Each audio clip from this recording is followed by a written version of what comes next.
Makes a campaign swing through southeast Wisconsin. He was in Kenosha, and then he was out in Wauwatosa. Charles Benson just wrapped up his interview a couple moments ago. Let's get live out to Charles now with what they had to talk about. Charles. Good evening, Steve. You're right. The vice president's had a busy day here in Milwaukee. His first campaign stop here after becoming the Democratic presidential nominee. He talked about a number of issues. We only had a few minutes to talk to him, and we're obviously talking about this national conversation that's going on right now in the country about police and protests and race and what that means with what happened to Jacob Blake and what's going on in our country. So let's listen in to my conversation with the former vice president. So let me ask you, obviously a very busy day. You started your day here in Milwaukee talking to Jacob Blake, his family, his siblings. They've caught up in this national conversation right now about police, protests, race. What did you hear from them, and what specifically can you offer in terms of real change that not only addresses what they are concerned about, but what many African Americans are concerned about when it comes to police use of force? What I heard from the family, as well as from, he got out of intensive care now. He's in the hospital bed. I heard nothing but hope, nothing but commitment to make things better. And when my wife said, let's say a prayer, and Mom gave the prayer. And she said she prayed for her son and she prayed for the police. I think that people are looking to unify here. I think they're looking to get things done. They know the vast majority of police are decent, honorable women and men. And the thing is, we got to need more transparency. We need to make sure that people, in fact, act appropriately. And we're going to set national standards by what police should be, how they should conduct themselves, that I think the police will not disagree with. So first thing I'm going to do when I get elected, if I get elected, is call together a group like we did before, a group of police officers, chiefs, civil rights leaders, community leaders, and work out rational means by which we hold police accountable for basic conduct. So when you look at what Portia said, the woman at the community, she says she doesn't want to hear words. She wants to see reform. Sure, she wants to see reform, and so do I. And the reform, I've laid out a detailed plan to how to reform.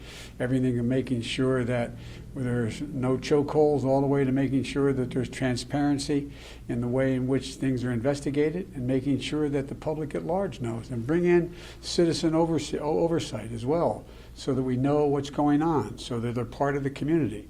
You look, every place that we've had the citizens engaged and involved with the police, it's worked much better. And that's what we're going to be doing. So let me ask you about that. Police are also under a lot of stress right now and facing a lot of scrutiny. So what would you say to law enforcement who are working in these situations? In Milwaukee, we're seeing a huge spike in murders and non-fatal shootings, and they're being called to deal with this. So how do you back the badge but still talk about reform and backing them? What presidents say matter. And what Donald Trump does is he just divides. He pits people against one another. He talks about how what's going on is, and he just divides people from the very moment he became president, based on race, religion, ethnicity. That's not what we talk about. Presidents should be talking about bringing the country together. When I was vice president, the crime rate, violent crime, fell 15%. In Donald Trump's America, murder rates are up 26%. Not when we were there, because we brought people together. And the police, everybody puts on that badge in the morning for putting their life at risk. And they should be treated with respect and dignity and decency. But they're concerned about departments being, in this call for defunding police. Who's defunding? I don't call for defunding police. The only person who's defended the police is Trump. He's called for eliminating $500 million in local aid from the federal government. That's who's defunding police. That's who wants to defund them. I do not call for defunding police. Police need more help. Police need people. They need social workers. They need psychologists with them. So when you get a 911 call, they're not out there on their own. Police need help. These are people who are decent, honorable women and men, the vast majority of whom feel as badly about bad cops as anybody else does. We saw Milwaukee County a year ago lead the nation by declaring racism a public health crisis. If you're elected president, would you declare racism a national public crisis? I don't have to declare it a national health crisis. It is. Everyone, look, here's what's happened. What's happened is sort of the blinders have been taken off the American public.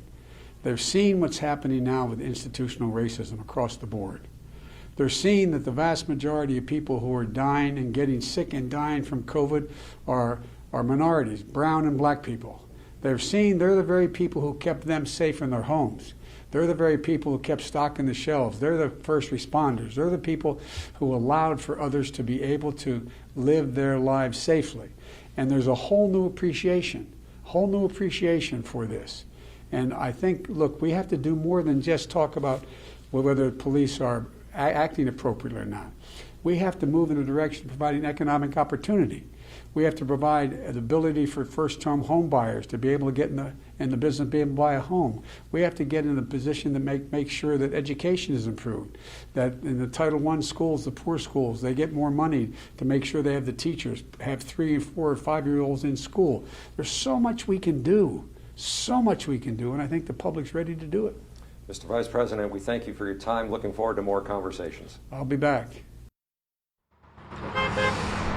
So we try to get a lot in there during that 5.5 minute conversation, but clearly the Vice President trying to contrast his point of why he came here versus the President who was here just 2 days ago. The President talking more about a law and order agenda and a pro-police agenda compared to the Vice President here saying, trying to lay out more of a reform with police, but still backing police. 2 months to go, Steve, for them to continue to talk about this conversation. 2 months and Labor Day, traditionally the starting line for that final sprint to Election Day, Charles. The former Vice President said, I'll be back. How often can we expect to see him in Wisconsin?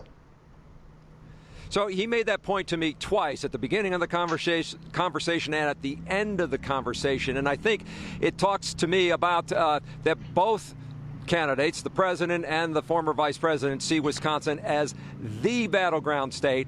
And because of what happened in Kenosha and how the response was to the pandemic, they believe that conversation needs to happen in Wisconsin. So I would expect that you will see them quite a bit between now and November 3rd. Steve? And Charles, just breaking on Twitter right now, Fox News reporting that Joe Biden will be in Michigan on Wednesday, so not long after Labor Day, he will stay on the move. Charles Benson, good work today as always. Thanks so much for that. We'll be right back with more after this.